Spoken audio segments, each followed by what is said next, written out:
When it rains, it pours. When it rains, it pours. I'm going to be honest with you. I don't want to make this video. I really don't. This sucks. I don't even really know where to start. I have tried to film this thing now, I think 15 or 20 different times. And each time I just keep saying, not good enough, not good enough, not good enough. But at some point, I got to hit record and finish it. For those of you who are not aware, I haven't uploaded on the channel in the better part of about 2 months. I was uploading regularly. Everything was going great. The channel was performing very well. The best it's performed in a long time, actually. And then I just stopped out of nowhere. And the reason why is because my little brother passed away back in April of this year, 2026. He was not in good health and he hadn't been in good health for a long time. But honestly, I used to think knowing that somebody's going to pass sometime soon would kind of make it a little easier than it spontaneously happening, but that's not true. When you love somebody and they pass on, it hurts. And it doesn't matter if it happened out of nowhere or if you knew exactly when it was going to happen. It hurts and it sucks.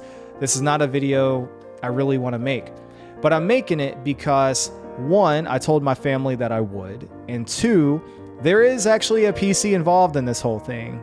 Believe it or not, it's a PC channel. I built my brother in his memory a fully custom PC in the theme of Fast and Furious, which was his favorite thing in the world, basically. And so I figured, why not share that with my PC community? And at the same time, I can talk about my brother, maybe raise some awareness for the disease that took him from us, known as MERRF Syndrome. And if YouTube allows me, run it as a fundraiser, put all the ad revenue towards that. I don't know yet what YouTube will allow me to do. I'll do the best I can. Yeah, so that's kind of where I'm coming from with all of this. So I hope you'll understand if my energy's not quite where it would normally be for a video like this and my editing's not exactly the most polished.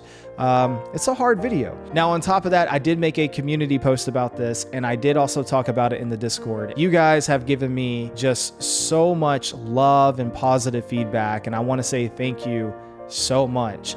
I'm not a large tech YouTuber. I'm not a Linus. I'm not a Gamers Nexus. I don't have people hanging on every word I say. I get that.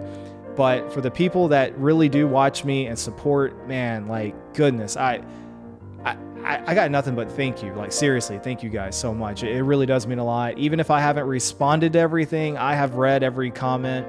And really, it does mean a lot. Now, in order for me to get through this video, I'm just gonna get through the video, and I hope that's okay. I'm gonna talk about my brother, talk about the disease, talk about the PC, and we'll get out of here. Now, my brother's name was Corey, and he was about 2.5 years younger than me. And he was born totally fine, perfectly normal and healthy. Everything was great. And then at the age of 10, he unfortunately lost his eyesight, and the doctors diagnosed him with an incurable disease known as retinitis pigmentosa. Now, at the time, we thought that would be his only problem, and we were completely shocked, obviously, but we figured, hey, this sucks, but we can adapt. There are plenty of people who live relatively normal lives being blind. So we started getting him the training he needed to function as a newly blind person. And we even had plans after high school for him to go to a specialized school that would teach him how to live on his own while being blind.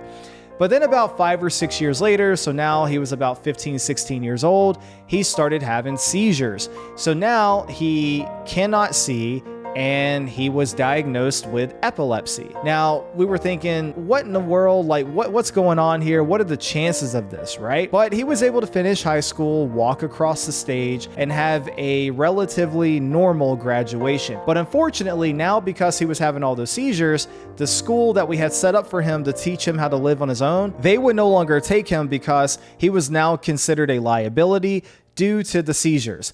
So he basically just hung out with the family, and we never really found much of a purpose or goal for him after that. But we also were never really given the opportunity because things went from bad to worse. Over the next several years, he would progressively start to lose his ability to walk, his ability to talk, his ability to feed himself. By the end of his life, he was on a feeding tube and a pacemaker and bedridden. This is all due to MERRF Syndrome. In hindsight, being 2020, looking back on it, he probably never really had retinitis pigmentosa. He probably never really had epilepsy.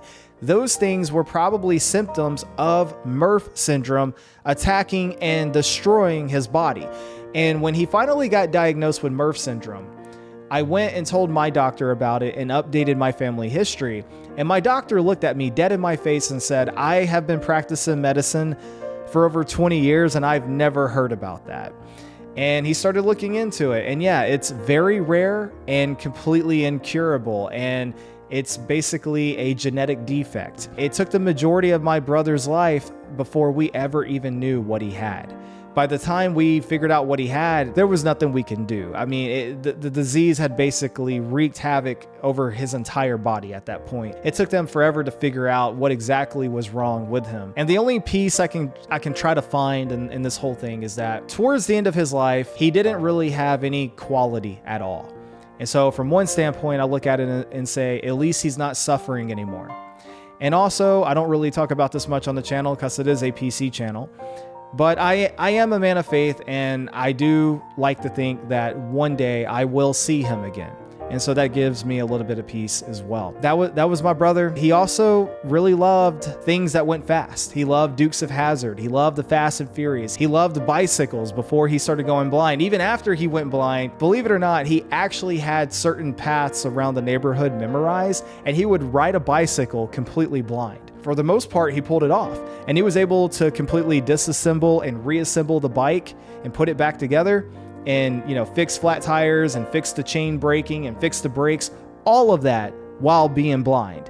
But he loved to work with his hands. And if he had a normal life, he would have went on to become a mechanic because he absolutely loved cars and working on cars and learning about cars and bicycles and motorcycles and just all the things like that. Now, with all that being said, when he did finally pass, I decided to honor him by building a custom PC themed around Fast and Furious. Now, when people die, other people that love them will often write songs, write poetry, maybe even make a full movie about them. Me, I build PCs. So that's what I did on my brother's behalf. And I took it to his memorial service, and my family absolutely loved it. And so I figured, why not share that with my PC community? Because it is, you know, it's PC related. I'm going to use this PC now as a showpiece PC, but also when people do come over and hang out with me and want to play games, it is a fully functional, very fast, very powerful PC that can run any modern day AAA title totally fine. And so it will be a secondary PC for guests and other friends to use whenever they come over to play games. So what is the PC made of? Well, first and foremost, the case itself is the Lian 011 Vision Compact. It's a case I've done a full review on. It's also a case that I highly recommend. And honestly, after I built in it for my brother, I decided to switch back over to it as well. So I now have an 011 Vision Compact for myself, and it's all white.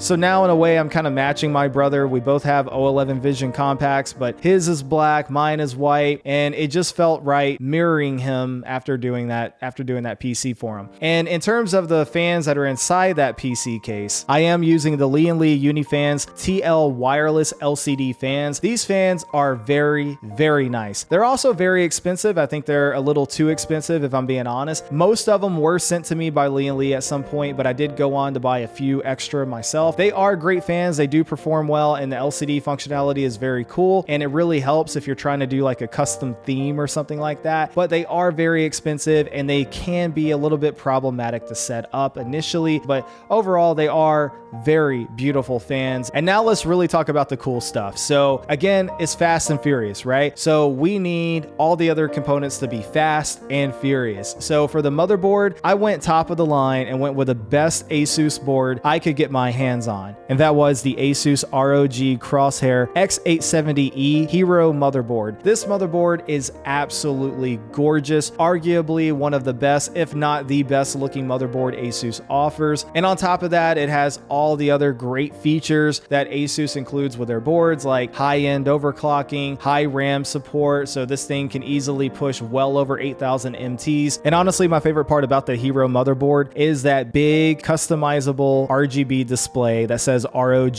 on it. I just love how good that looks because honestly, it really makes the board stand out. And of course, it has support for a slim SAS connector, 10 rear USB ports, 2 Ethernet ports, a 2.5 gig and a 5 gig port. And it's also the most noticeably heavy motherboard that I have in my collection. You can tell the build quality on this board is just on another level. Overall, it's a great board and it's absolutely perfect for my brother's Fast and Furious themed PC build. Now you're probably thinking, hey, you got a top of the line AMD AM5 motherboard. Obviously, you went top of the line with the CPU, right?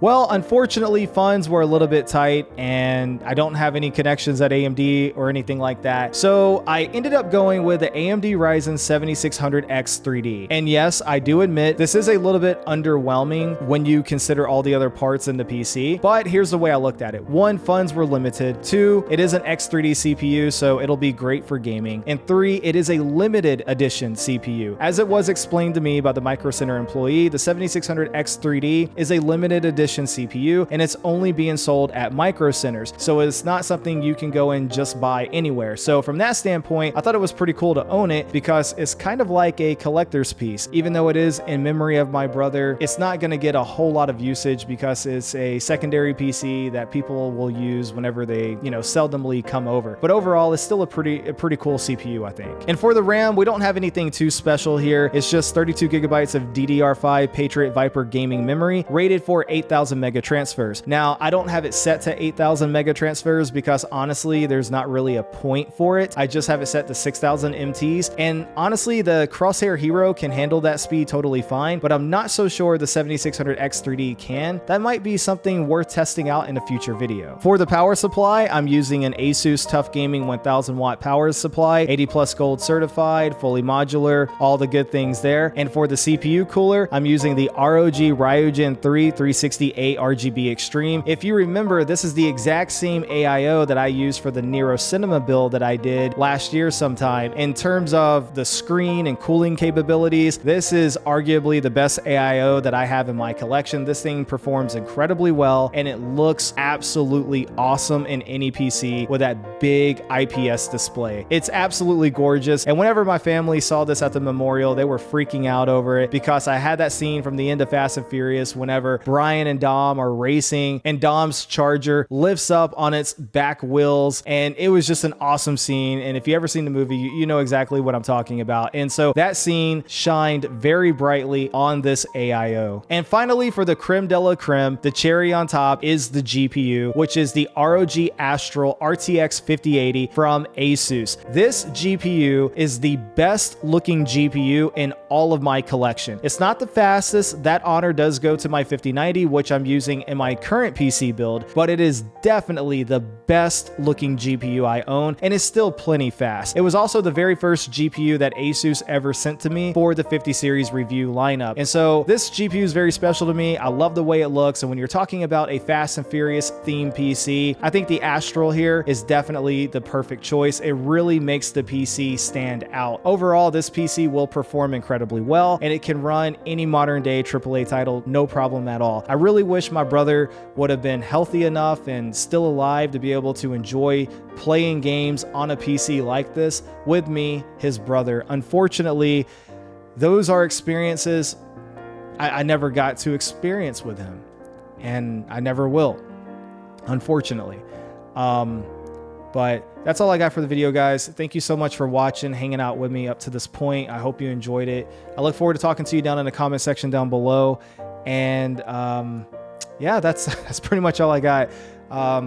Until next time, E-Rock out.